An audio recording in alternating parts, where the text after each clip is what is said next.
ओम श्री साईनाथाय नमः। आइए आज इस वीडियो में एक बहुत ज़रूरी बात जो कि आप सबके साथ शेयर करनी है। तकरीबन बहुत सारे लोगों का ये क्वेश्चन आ चुका है और बहुत सारे लोग इस क्वेश्चन में उलझे भी हुए हैं, शायद उनका ये डाउट क्लियर ही नहीं हो रहा है। तो आइए इस दुविधा को सुविधा में बदल देते हैं बाबा के आशीर्वाद से।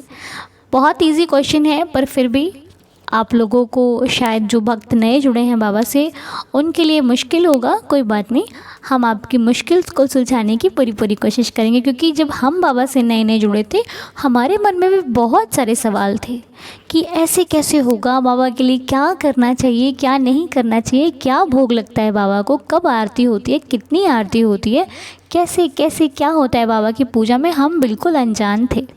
पर जैसे जैसे बाबा के करीब होते गए, बाबा ने खुद ब खुद सब कुछ समझा दिया, सब कुछ समझा दिया। सच में किसी से पूछने की ज़रूरत ही नहीं पड़ी। सब कुछ ऐसे समझ में आने लगा जैसे साईनाथ खुद स्वयं आकर बताते हैं कि ऐसे करो, ऐसे करो, ऐसे करो। तो देखिए, भगवान ऐसे तो नहीं मिलते सबको कि साक्षात रूप में आकर बात करें, क्योंकि ऐसा कभी नहीं हो सकता। भगवान अपने किसी माध्यम से हमें बात समझाते हैं, है ना, संकेत देते हैं, जिस संकेतों से हमें मालूम पड़ता है कि ऐसे कर लें तो ठीक हो जाएगा। तो आज हमें बात करनी है कि गुरुवार हो या फिर बाबा की कोई भी पूजा हो, हम ऐसा कौन सा पाठ करें जिससे साईनाथ हम पर प्रसन्न हो और बाबा की कृपा हमारे पूरे परिवार पर बनी रहे। तो देखिए, सबसे पहले मैंने बहुत सारी वीडियोस में इस बारे में बात की है, आज फिर से कर रही हूँ कि बाबा की पूजा के लिए किसी विधि विधान की कोई ज़रूरत नहीं है, किसी आडंबर की कोई ज़रूरत नहीं है। कहने का मतलब है कि बाबा की पूजा अगर आप सिंपल अपने घर पर जिस तरीके से भी करना चाहते हो आप कर सकते हो। ना तो कुछ फल फूल एक्स्ट्रा लगते हैं कि आपको कुछ एक्स्ट्रा करना पड़े, और ना कम करना पड़े, ऐसा कुछ नहीं होता। क्योंकि वो साईं हैं। अरे वो तो इतने दयालु हैं कि आपका सिर्फ एक नमस्कार ही उनके लिए पर्याप्त है। आप श्रद्धा से उनके आगे सर झुका दोगे ना, बाबा को कबूल है। बाबा उससे आगे कुछ नहीं मांगते। हाँ, वो हमारी इच्छा है, हमारी श्रद्धा है कि हम अपने बाबा के लिए क्या करते हैं।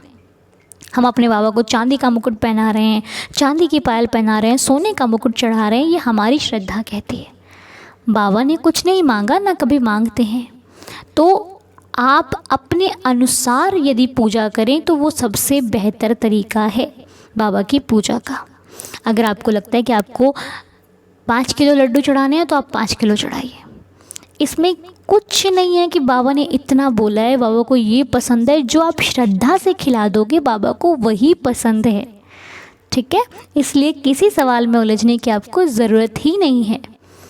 ये वीडियो मैंने बहुत बार बनाया है, लेकिन आज आपकी सुविधा के लिए, ताकि आपको फिर से मालूम पड़ जाए, इसलिए मैंने दोबारा से आपके साथ ये बात रखी है कि आप बाबा को किसी उलझन में पहली बात तो मत फंसो। आप जैसे भी करोगे उनको सब कुछ मंजूर है। वो परमात्मा, अरे उसका दिया ही तो हमारे पास सब कुछ है, फिर हम उन्हें क्या दे सकते हैं? कुछ नहीं दे सकते ना। हम तो उनसे ले सकते हैं, उन्हें देने की कहाँ औकात है हमारी।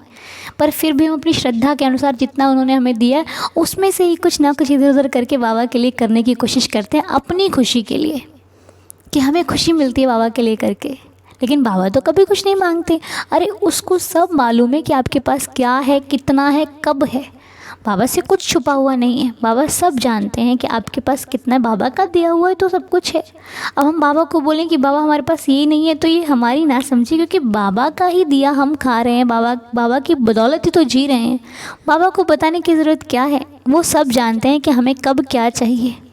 इसलिए आप बिल्कुल चिंतित ना हो कि आप बाबा के लिए कम कर रही हैं, बाबा आपसे नाराज़ हो जाएंगे, गुस्सा हो जाएंगे। आप शिरडी नहीं जा रहे हो तो बाबा आपसे गुस्सा हैं, ऐसा कुछ नहीं है। ये मन के भेद हैं, इन्हें हटा दीजिए। आप बिल्कुल निश्चिंत होकर साईनाथ की पूजा कीजिए, एकदम सरल तरीके से। धूप दीप कीजिए, आरती कीजिए। लड्डू है, लड्डू का भोग लगाइए। मिश्री है, मिश्री का भोग लगाइए। चीनी है, चीनी का भोग लगाइए। अरे वो तो भाव का भूखा है, उसे आपके किसी पदार्थ की कोई आवश्यकता नहीं है, ठीक है। उम्मीद करती हूँ मेरी बात आपको समझ में आई होगी। तो प्लीज़ चिंतित ना हो, सब कुछ ठीक है। जैसा आप कर रहे हो वो बहुत ही बेहतरीन है, बाबा को पसंद है। ओके, श्रद्धा में वास करते हैं साईं। अब आपसे कोई पूछे कि आप किसी के घर जा रहे हो, आपको क्या क्या चाहिए, तो आप बोलोगे ना कि जो प्रेम से दे दोगे हम ले लेंगे। तो बस जब हमारे अंदर इतनी क्षमता है, इतने प्यार से हम कह सकते हैं, तो वो तो बाबा है हमारा, उनको क्या चाहिए भला, नहीं चाहिए ना। अच्छा मान लो आपको एक एग्जांपल देते हुए जाती हूँ। आपका बच्चा है, आपकी बेटी है, ठीक है, आपकी बेटी किसी दूसरे घर में रह रही है। अब आपकी बेटी पूछेगी माँ आपको क्या चाहिए, आपके लिए क्या बनाऊँ, आपको क्या दूँ जिससे आप खुश हो जाओ। आप अपने बच्चे को क्या बोलोगे? ये बोलोगे ना बेटा कोई बात नहीं, सब अच्छा है। तो कुछ भी नहीं भी करेगी तो भी तो मेरा बच्चा है ना।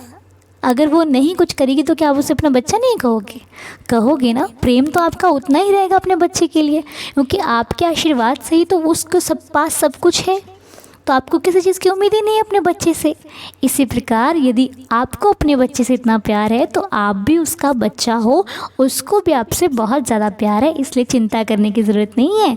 जैसे भी करोगे वो आपका पिता है, वो सब जानता है, ठीक है। उम्मीद करते हैं एग्जाम्पल समझ में आया होगा, क्योंकि मालिक ने जितना सिखाया है उतना ही मैं आपके साथ शेयर करती हूँ। हो सकता है इधर उधर थोड़ी बहुत गलती हो जाती हो तो माफ़ कीजिएगा, लेकिन मैंने अपनी तरफ से पूरी कोशिश की है। अब आपको समझ में आया ये मुझे कमेंट बॉक्स में बता के जाना, ठीक है। कमेंट बॉक्स में आप बहुत कम लोग बताते हो मेरे को, प्लीज़ आप लोग सब लोग बताइए ना। आप लोग बोलते हो कैसे जुड़ सकते हैं साईं फैमिली से, तो जब आप मेरी बात को सुनोगे, जवाब दोगे, तभी तो मुझे मालूम पड़ेगा ना कि हाँ मेरी बात को कौन कौन सुन रहा है, ठीक है। तो प्लीज़ कमेंट बॉक्स में मुझे ज़रूर बताइएगा। लव यू ऑल, जय साईं राम। आप इस परिवार की जान हैं और हमारे बाबा जिनका आशीर्वाद सदैव हमारे ऊपर रहता है, ऐसे बाबा सबका भला करते रहें। थैंक यू सो मच बाबा, and thank you so much साईंदार फैमिली।